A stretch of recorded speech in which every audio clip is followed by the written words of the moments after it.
नमस्कार दोस्तों, धर्म रहस्य चैनल में आप सभी का स्वागत है। आज हम एक तंत्र कथा लेंगे जो एक साधक की विजय लक्ष्मी साधना से जुड़ी है। आइए इसे शुरू करते हैं। विजय लक्ष्मी साधना, एक साधक का अनुभव। भाग एक। कई बार जीवन किसी रहस्यमय दिशा में मुड़ जाता है, जहां तर्क, विज्ञान और सामान्य सोच सब पीछे छूट जाते हैं। ऐसा ही कुछ हुआ आदित्य के साथ। वाराणसी का एक साधारण युवक जो आध्यात्मिकता में रुचि रखता था, लेकिन उसका मन हमेशा किसी अदृश्य पुकार की ओर खींचता रहता था। रात के तीसरे पहर, जब गंगा के किनारे धुंधली चांदनी झिलमिला रही थी, आदित्य को एक सपना आया। सपने में एक तेजस्वी स्त्री स्वर गूंजा, जिसे विजय चाहिए उसे लक्ष्मी नहीं, विजय लक्ष्मी का साक्षात्कार करना होगा। आदित्य ने चौंक कर आंखें खोली। उसका कमरा धूप की गंध से महक रहा था और उसकी हथेलियों पर हल्की सी सिंदूरी चमक थी, जैसे किसी ने स्पर्श किया हो। वह भयभीत भी था, पर भीतर से एक अजीब उत्साह उठ रहा था। अगले दिन वह अपने गुरु श्री कंठनाथ के पास पहुंचा। वे एक वृद्ध तांत्रिक थे, जिन्होंने अनेक साधनाएं सिद्ध की थीं। आदित्य ने स्वप्न का वर्णन किया। गुरुजी ने आंखें बंद की, कुछ क्षण मौन रहे, फिर बोले, यह कोई सामान्य स्वप्न नहीं। विजय लक्ष्मी देवी लक्ष्मी का उग्र रूप है, जो केवल उन साधकों को दर्शन देती हैं जो भय, मोह और अहंकार को जीत चुके हों। यह साधना आसान नहीं है पुत्र, इसमें मनुष्य की सीमाएं टूटती हैं। आदित्य बोला, गुरुदेव, मैं तैयार हूँ। चाहे मृत्यु भी हो, मैं इस मार्ग से पीछे नहीं हटूंगा। गुरुजी ने मुस्कुराकर कहा, ठीक है, पर याद रखना, विजय लक्ष्मी धन नहीं, विजय देती हैं। वह विजय किसी के ऊपर नहीं, बल्कि अपने भीतर के अंधकार पर होती है। आदित्य को बनारस के दक्षिण में स्थित एक प्राचीन श्मशान में साधना करने को कहा गया।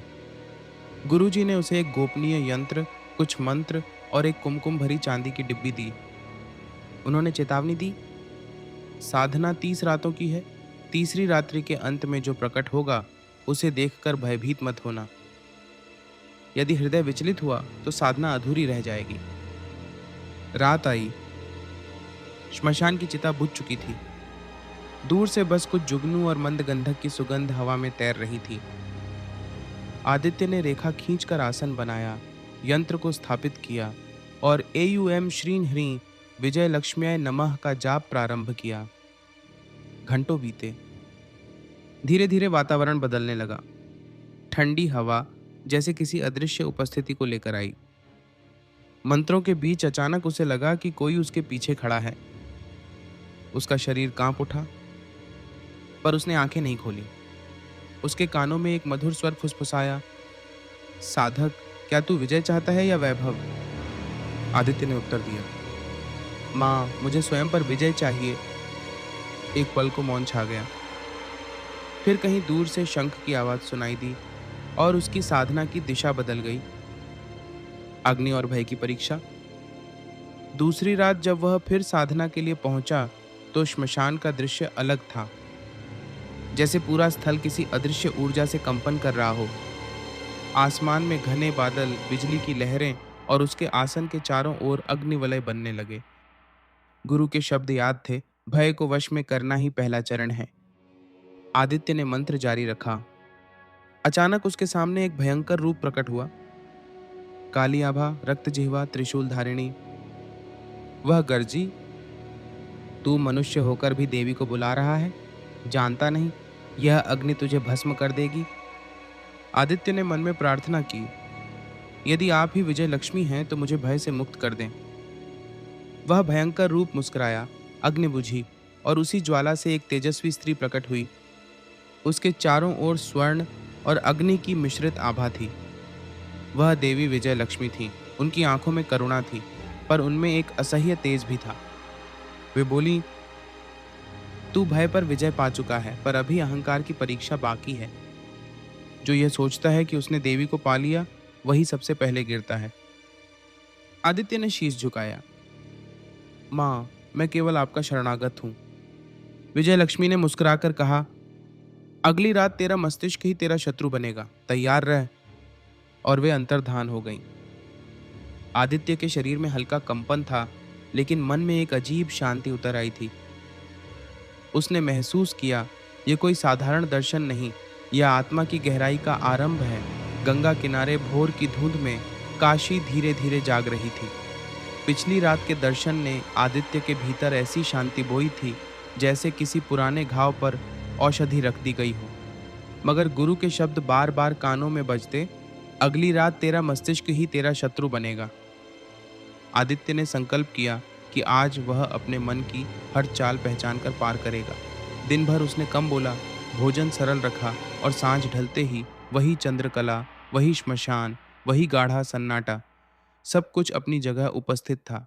पर आज हवा में एक अजीब सी मिठास भी थी, जैसे किसी अनकहे आकर्षण की सरगम। आदित्य ने यंत्र को पूर्वाभिमुख रखकर कुमकुम अर्पित किया। अग्निशिखा छोटी छोटी लौ में डोल रही थी। उसने आंखें मूते हुए जप प्रारंभ किया। ओम श्री ह्रीं विजय लक्ष्म्याय नमः। मंत्र की गति जैसे जैसे स्थिर हुई, मन की सतह पर आंधी उठने लगी। पुराने दृश्य, पुरानी आवाजें, बचपन के डर, सब मिलकर एक शोर बनाने लगे। सबसे पहले उसने अपने पिता की कड़क आवाज सुनी। तू साधक नहीं, स्वप्न लोक का भागने वाला लड़का है। रोजी रोटी छोड़कर देवी, दुनिया हंसेगी आदित्य। उसके भीतर कहीं एक कांपती नस ने जवाब देना चाहा, पर उसने झपकी लय को टूटने नहीं दिया। तभी दूसरी छाया उभरी, कॉलेज की वह लड़की जो कभी उसकी मित्र थी। हंसी में तिरस्कार टपक रहा था। तुम्हें लगता है देवी तुम्हें बुला रही? तुम्हें बस अलग दिखना है। महत्वाकांक्षा का दूसरा नाम आध्यात्मिकता बना लिया है तुमने। आदित्य के भीतर बेचैनी हुई। मन ने जैसे रुदन का जुलूस निकाल दिया। तीसरी आवाज आई, गुरु का दामन छोड़कर तू खुद देवता बनने चला है आदित्य। अहंकार, अहंकार। वह चौंका। यह आवाज उसकी अपनी थी, भय से नहीं संदेह से कांपी। मंत्र की गति डगमगाने लगी। उंगलियों में लगे कुमकुम की गर्मी जैसे बुझने लगी। उसी क्षण अग्नि की लौ तेज हुई और उसकी सामने धुएं से एक स्त्री आकृति बनी, पारदर्शी पर आकर्षक, मोहिनी मुस्कान के साथ। साधक, उसने कहा, मन के ये दृश्य आखिर किसके हैं? मेरे कि तेरे? अगर तेरे हैं तो उनसे भाग क्यों रहा है, और अगर मेरे हैं तो मुझसे लड़ क्यों रहा है? तुम कौन? आदित्य ने जब धीमा के बिना पूछा। वह हंसी, मैं माया हूं, मोह माया, देवी की दहलीज पर बैठी द्वारपाल। जो मुझे समझ ले वह देवी तक पहुंचता है, जो मुझे देवता समझ ले वह मेरे ही झूले में झूलते झूलते सो जाता है। श्मशान की काली भूमि ने अचानक अपना रंग बदला। जहां चिता के राख थी, वहां सुनहरी धूल चमकने लगी। हवा में भीनी सुगंध फैल गई। टिमटिमाते दिए, दूर दूर तक नक्काशीदार खंभे और बीच में एक विशाल सभा। आदित्य को लगा वह किसी प्राचीन राजमहल में खड़ा है। संगीत बजा, दरबार सजा और 3 दिशाओं से 3 भव्य रथ आए। पहले रथ से उतरी एक स्त्री, श्वेत रेशमी वस्त्र, मोतियों की वर्षा। मैं वैभव हूँ, धन संपत्ति कीर्ति दान सब मेरे चरणों से। साधक, मैं तुम्हारी साधना को दान में सोने का पर्व बना सकती हूँ। तुम्हारा नाम शास्त्रों में लिखा जाएगा। दूसरे रथ से उतरी दूसरी स्त्री, रूपवती, अद्भुत सुगंध, सरस नयन। मैं रूप हूँ, सौंदर्य, प्रेम, आकर्षण, जो तुम चाहो। बस एक संकेत और तुम्हारा संसार तुम्हारी ओर मुड़ेगा। साधना का सार यही है, सब तुम्हारे अधीन। तीसरे रथ से उतरी तीसरी, कवच कुंडल, तेज वज्र सी निगाह। मैं शक्ति हूँ, राजाओं को झुकाऊं, सेनाओं को तुम्हारे नाम का जयघोष कराऊं। अगर विजय चाहिए तो मेरी परीक्षा पार करो, मैं तुम्हें अपराजय बना दूंगी। आदित्य की नाड़ियां तन गईं। मन को लगा जैसे कोई मधुर विष पिलाया जा रहा हो। उसी क्षण कहीं भीतर से गुरु की धीमी आवाज उठी, विजय लक्ष्मी धन या बाहुबल नहीं, वे भीतर की रात्रि पर विजय देती हैं। जो हाथ बढ़ाकर लेता है उसका छिन्न भी सकता है, जो भीतर से जन्मता है वही अमर होता है। आदित्य ने पलकों को और कस लिया। उसने अग्नि की ओर नमस्कार किया और कहा, हे माया, तुम्हें प्रणाम। तुम देवी की छाया हो, पर मेरा संकल्प देवी के चरणों तक है, छाया में रुके बिना। तीनों स्त्रियां मुस्कुराईं। दरबार की रोशनी धीमी हुई, भू नाभि से एक धीमी कंपन उठा और दृश्य मिट गया। श्मशान फिर लौट आया, पर अब हवा भारी थी, जैसे तूफान आने को हो। जब मोह प्रलोभनों का दरबार तिरोहित हुआ, तो मन ने दूसरा हथियार निकाला, विकृति। अचानक आदित्य को लगा, उसके चारों ओर सैकड़ों चेहरे हैं। कोई रो रहा है, कोई हंस रहा है, कोई नाच रहा है, कोई उसे धकिया रहा है। वह उठे, इसके पहले ही पैर किसी अदृश्य रस्सी में उलझे, वह गिर पड़ा। अग्नि की चिंगारी उछली और यंत्र के पास जा गिरी। बस, मन चीखा, ये सब पागलपन है, उठ और भाग। उठते उठते उसने यंत्र को देखा। कुमकुम से बना केंद्र थोड़ा बिगड़ गया था। उसका हृदय धक से रह गया। गुरु का उपदेश याद आया, यंत्र तुम्हारा अंतरिक्ष नक्शा है, इसे बिगड़ने मत देना। कांपते हाथों से उसने यंत्र को फिर सुधारा, आंखें बंद की, पर भीतर अब शून्य फैला था, बिना आवाज का बहरा कर देने वाला शून्य। न कोई विचार, न कोई मंत्र, न संगीत, बस एक दहला देने वाली शांति जो अस्तित्व पर प्रश्न चिन्ह लगाती है। क्या मैं सच में हूं? क्या यह साधना भी किसी और का स्वप्न है? क्यों एक देवी किसी मनुष्य को बुलाएगी? शून्य के बीच एक काली लहर उठी और उसने आध्यात्मिकता का मजाक उड़ाया। तू बस अलग होने की कोशिश कर रहा है, बाकी सब बहाने हैं। यह आखिरी चोट थी। आंखों के पीछे जैसे कोई ताला टूट गया। आंसू बह निकले, उसकी देह रो पड़ी, पर भीतर का धैर्य बैठा रहा। उसने बहुत धीरे कहा, माँ, चाहे मैं भ्रम में हूँ, चाहे मैं अपरिपक्व, पर जो प्रेम है वह सच्चा है। मैं आपके चरणों में यह प्रेम अर्पित करता हूँ। शून्य में कंपन हुआ। एक बहुत हल्की पर अत्यंत करुण ध्वनि उभरी, प्रेम सत्य का द्वार है। काली हवा में लाल स्वर्ण प्रकाश होगा। वही तेजस्वी दिव्य मूर्ति जो पिछली रात अदृश्य हुई थी, आज स्पष्ट थी, परंतु उनका रूप प्रचंड और कोमल दोनों था। मुकुट में ज्वालामुखी सा तेज, नेत्रों में कमल की शांति, चार भुजाएं, एक में विजय ध्वज, एक में कमल, एक में अभय मुद्रा, चौथी में ज्वलित चक्र।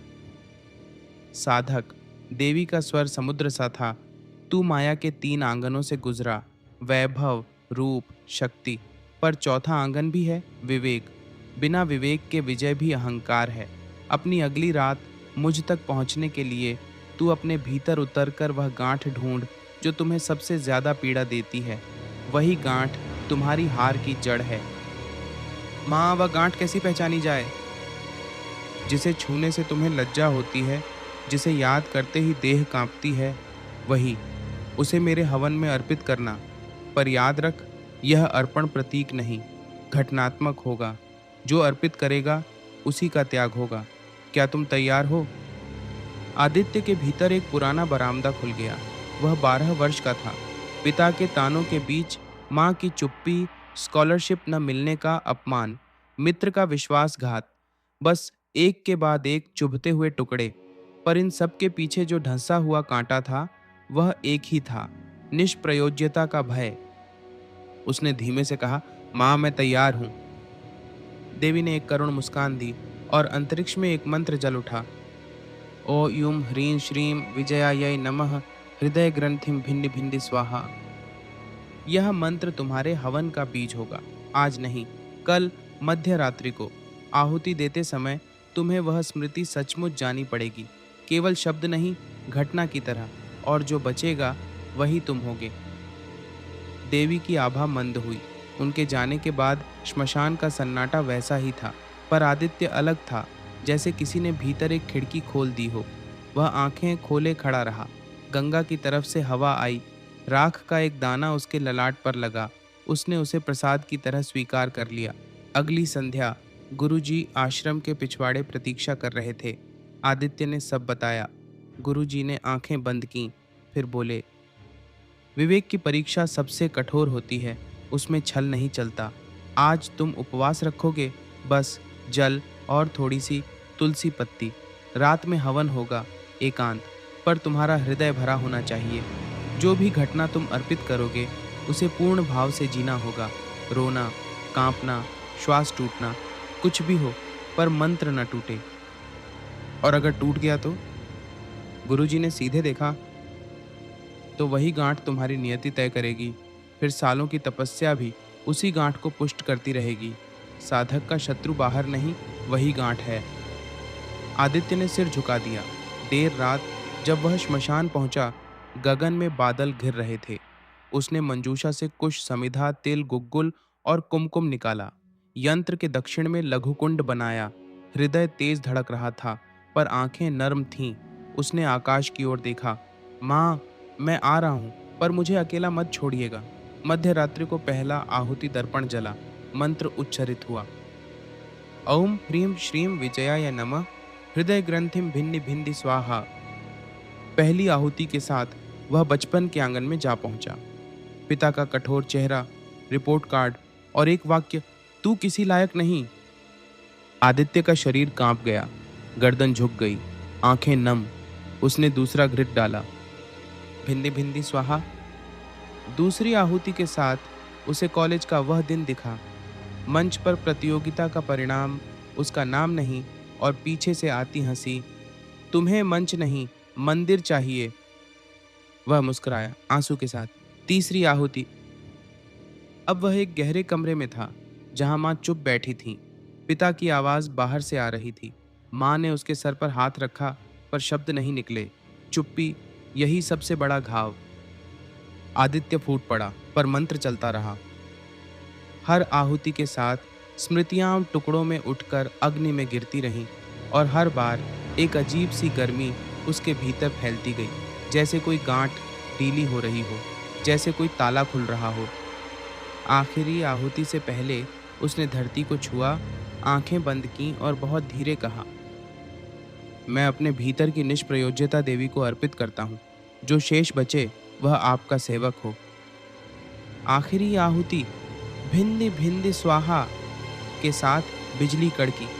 अग्नि अचानक ऊंची उठी और एक स्वर्ण वृत्त बनाकर स्थिर हो गई। उस वृत्त के भीतर वही दिव्य मूर्ति विजय लक्ष्मी, अब पूर्ण विशाल सूर्य सी। देवी ने आगे बढ़कर उसके सिर पर कर प्रसार किया।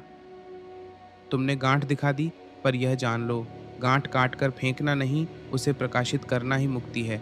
जो तुमसे कभी कहा गया तू किसी लायक नहीं, उसे तुम आज इकाई बनाकर मुझे समर्पित कराए। अब तुम लायक बनने की दौड़ से मुक्त हो। अब तुम हो, बस हो, और जहां होना है वहीं मेरी विजय है। आदित्य की देह हल्की हो गई, जैसे कई वर्ष का बोझ उतर गया हो। उसने फोल्डेड हैंड से निवेदन किया, माँ, क्या मेरी साधना पूर्ण है? विजय लक्ष्मी मुस्कुराई। साधना पूर्ण नहीं, परिपक्व होती है। अभी एक परीक्षा और, करुणा। जो स्वयं जीतता है वह दूसरों को जीतने नहीं, जीतने का साहस देता है।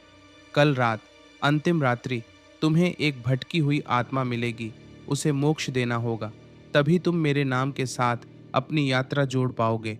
विजय लक्ष्मी सिद्ध के रूप में नहीं, विजय के सेवक के रूप में। और यदि मैं असफल हो गया तो फिर से लौटना। मैं यही हूँ, तुम्हारी श्वास के बीच, तुम्हारी धड़कन के पीछे।